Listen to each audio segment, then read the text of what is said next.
দেখ এইখানে কত জল দিল।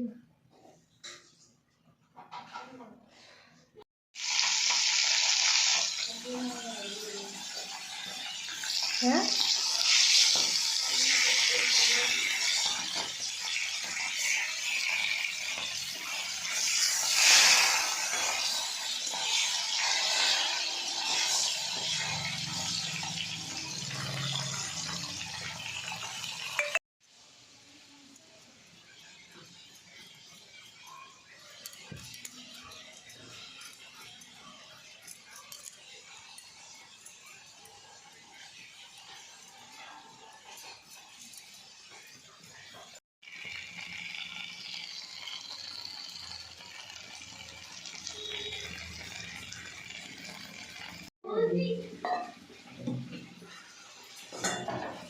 এই তরকারিটা বেশ শামুক শামুক হয়েছে।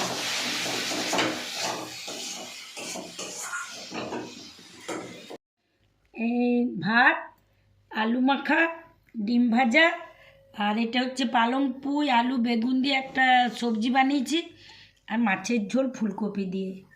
ওয়াও! যদি আমার এই ভিডিওটি ভালো লেগে থাকে তাহলে অবশ্যই আমার চ্যানেলটিকে সাবস্ক্রাইব করবেন এবং অন্যদের সাথে শেয়ার করবেন।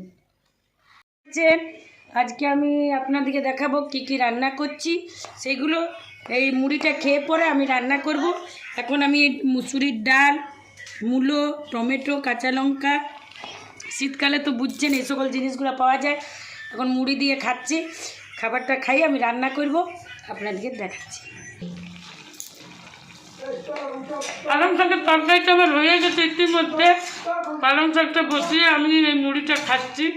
মুড়িটা খেয়ে আমি এখন এই বেগুন ভাজা হয়ে গেছে, তার মধ্যে আমার ডাল হয়ে গেছে, বেগুন ভাজা হয়ে গেছে, পালং শাক,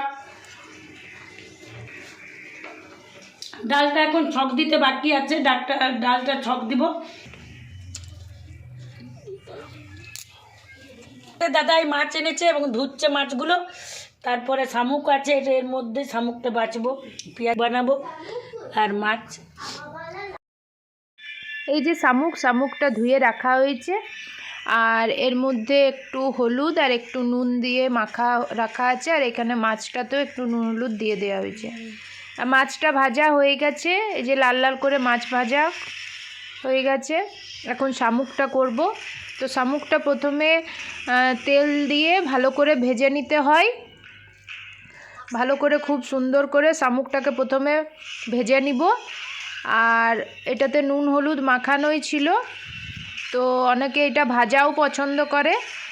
আর তারপরে এই যে পেঁয়াজ কলি আলু দিয়ে, আর তার মধ্যে গুঁড়ো মশলা ধনে জিরে, তারপরে হলুদ নুন দিয়ে, আর ভাজা হয়ে গেলে সর্ষে বাটা দিয়ে শামুকের রান্না হয়ে গেল। আর আজকের এই যে রান্নাতে ডাল, শামুকের তরকারি, বেগুন ভাজা, মাছ ভাজা আর পালং শাকের তরকারি, ভাত। নমস্কার।